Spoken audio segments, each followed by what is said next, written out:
तो hello guys, स्वागत करुच्ची मो चैनल को। आज मु कहवाक चाहूँगी एक नुआ भूत कहानी जार ना हूँ छल। छलना आज्ञा गोटे भूत जी आपण सहित छलना करे से भूत कहानी विषय आज आम कथा जाऊे। चलतु वीडियो को स्टार्ट करवा। आज्ञा जड़े व्यक्ति थे जहाँ ना था राहुल, सी विवाह करते पूजा नामक जन झील को। से दिन ही बाहागर था। बाहागर सारी से मैंने फेरुले आज्ञा से राति हो सारी सी आगरे बर बर गाड़ी जो बस टी से सब बरजात्री बसई पछरे कार रे राहुल एवं स्त्री पूजा ड्राइवर को सहित जाऊे। आज्ञा यार कि बाट गला स्त्री पूजा कौन ना शोष लगे तो सी कौन कले ना से राहुल को कहले जे आज्ञा मत शोष लगुच गोटे पानी पीबी। तो राहुल कार रे देखिले बोतल पानी नहीं आज्ञा।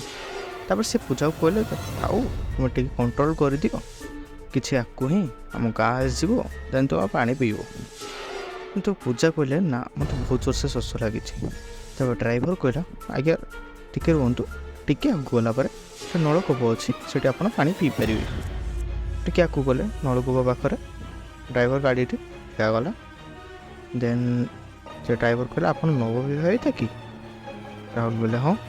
तापर सी कहले थाऊ आप जातु मुझे जा पानी नहीं आसुची। तापर से ड्राइवर से बोतल नहीं कि नलकूप पानी पूरे आनिकी पूजा को देला। देन पूजा पीले ड्राइवर गाड़ी स्टार्ट कले। अरे कौन है ये पानी पीवाई पूरेवाई से ओह्लैले जो आगर चलता बरजात्री बस टी सी बहुत आगे पलैला। तो एम किस कले स्टार्ट कर जावाक लगे। टी गलापर टे बाट गलापर से देखिले से बस को पाऊना आज्ञा। तापर जो राहुल सी ड्राइवर कहला तुम स्पीड टी बढ़ा। देन ड्राइवर भी से ही कला से गाड़ी स्पीड को बढ़ाई देला।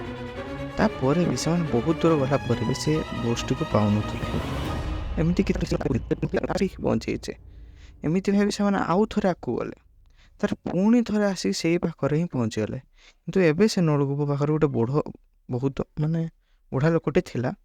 तो से भाविले ताकू जाई पचारे। तो ता पाखु नहीं गाड़ी छिड़ा करी ड्राइवर राहुल और स्त्री पूजा तीन जन याक ओह्लैक पचारे। ड्राइवर जाए बुढ़ा लोकटे पचारा आज्ञा आज्ञा आम एठू दी तीन थर जावासा कले कितु आम एठू जापारना ये जो गाँव नाम से जीवा चाहते से नाटे कहले।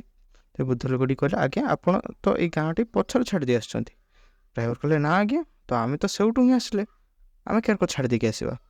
तेज शुणु से बुढ़ाटी कहला तेज शुणु आप जानते यही रास्तार गोटे छलना करुवा भूतटी अच्छी। तो आपड़ से छलनार फसी जाइए थे तेज आप बाहरी केवे भी पारे। यह शुणी समस्ते डरी जाते आज्ञा। ता बुढ़ा लोकटी कहला जिते जल्दी हम आप पलातु। आ समस्ते से गाड़ी स्टार्ट कर लगे। देखिए एमती टिके बाट गलापर सब डरी जाते। स्त्री जे पूजा से राहुल को धीरे धीरे कहले कान से भाविले कि कार थी ड्राइवर भितर भूत अच्छे। तो से छाड़ी तो पलैले कार जाकि कार छेड़ा करते। मैंने भाविले देख से बस रे ही बसीगले कार को से छाड़ी से बस रे ही गले। किंतु बस गला भी से ही नलकूप को आउ थे क्रॉस कले आज्ञा। हाँ से बारंबार से नलकूप को ही से नलकूप थी रास्ता को ही से गोटे रास्तार ही बारंबार घूरी बुलते आज्ञा। तापर से राहुल आ पूजा दी जन घर लोक बापा माँ जो कका समस्त कहले एमती सब कथा कहानी सब कही आम कौन है कही जाने आम आउ थे से बारंबार से गोटे जगह घुरी बुलचे। तो से भाविले कौन है देखी देखिए भावुले देखिए राहुल सब कहला गोटे छलना करुवा भूतर कम मिसे से ड्राइवर को मारिदे आज्ञा। मारिकी से गाँव भी पहुँची गले। घर पहुँची गला राहुल स्त्री पूजा जो घर पहुँची से जो अलतार चलिए पाद चिन्ह द्वार पड़ला बहुत रागी जाते कि से मारी नथिले गोटे रूम रे बंद कर रखी आज्ञा। तापर कौन है एमती किसी दिन गला। तापर जो राहुल मौसा पु भाई जड़े आसला सी एमती सब कथा जानी तो शुणी से दिने कौन कला पूजा को कहला मु आज्ञा मुझे आपको एठू खोली नेबी। तो सी लक खोलला ସେ ରୁମ୍ରୁ ତାଙ୍କୁ ଖୋଲି ଆଣୁଥିଲା ଆଜ୍ଞା। ତ ରାହୁଲ ଦେଖି ପକାଇଲା ତାଙ୍କ ଘର ଲୋକ ବି ସବୁ ସେଠି ପହଞ୍ଚିଗଲେ। କହିଲା ତୁ କାହିଁ ତାକୁ ହାତ ଧରି ନେଇକି ଯାଉଛୁ?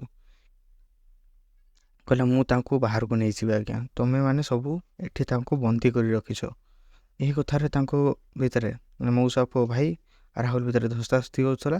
ଏହି ଧସ୍ତାଧସ୍ତି ମଧ୍ୟରେ ରାହୁଲ ତା ମଉସା ପୁଅ ଭାଇକୁ ବହୁତ ଜୋରସେ ପେଲେଇ ଦେଇଥିଲେ, ଯାହାଫଳରେ ତାଙ୍କ ମୁଣ୍ଡଟି କାନ୍ଥରେ ବାଡ଼େଇ ଫାଟି ଯାଇଥିଲା। ବହୁତ ରକ୍ତ ନୁହାଣ ହୋଇଯାଇଥିଲେ ସେ, ତାଙ୍କ ଚେତା ବି ଶୂନ୍ୟ ହୋଇଯାଇଥିଲା। ତାପରେ ଏମିତି କିଛି ସମୟ ପରେ ସମସ୍ତେ କହିଲେ ଯେ ଭୂତ ଆଜ୍ଞା ତମରି ପୁଅ ମଧ୍ୟରେ ଅଛି। ତାପରେ ଯେହେତୁ ସେ ମାରିବା ପାଇଁ ଯାଉଥିଲେ, ତାପରେ ସେ ପୂଜାକୁ ବି ମାରିବାକୁ ଯାଉଥିଲେ। ତାପରେ ପୂଜା କ'ଣ କଲେ ନା, ଚାଲାକ କରି ଗୋଟେ ପାଖରେ ପଡ଼ିଥିବା ଠେଙ୍ଗାରେ ତାଙ୍କ ମୁଣ୍ଡରେ ପିଟି ଦେଇଥିଲେ। ତାପରେ ସେଇ ଛଳନା ଭୂତଟି ଯେଉଁ ଥିଲା ରାହୁଲ ଭିତରେ, ସେ ବାହାରିଗଲା। ରାହୁଲ କିଛି ସମୟ ପରେ ଟିକେ ଚେତା ଶୂନ୍ୟ ହୋଇଗଲେ। ତାପରେ ଚେତାକୁ ଆସିଲା ପରେ ସବୁ ଠିକ୍ଠାକ୍ ହେଇଗଲା ଆଜ୍ଞା। ତାପରେ ତାଙ୍କ ପରିବାର ଠିକ୍ଠାକ୍ ଚାଲିଲା। ଏହା ଥିଲା ଆଜିର କାହାଣୀ। ଯଦି ଆପଣଙ୍କୁ କାହାଣୀ ଭଲ ଲାଗିଛି ତ ଚ୍ୟାନେଲକୁ ସବସ୍କ୍ରାଇବ୍ କରନ୍ତୁ ଆଉ ଗୋଟେ ଲାଇକ୍ କରନ୍ତୁ। ଧନ୍ୟବାଦ।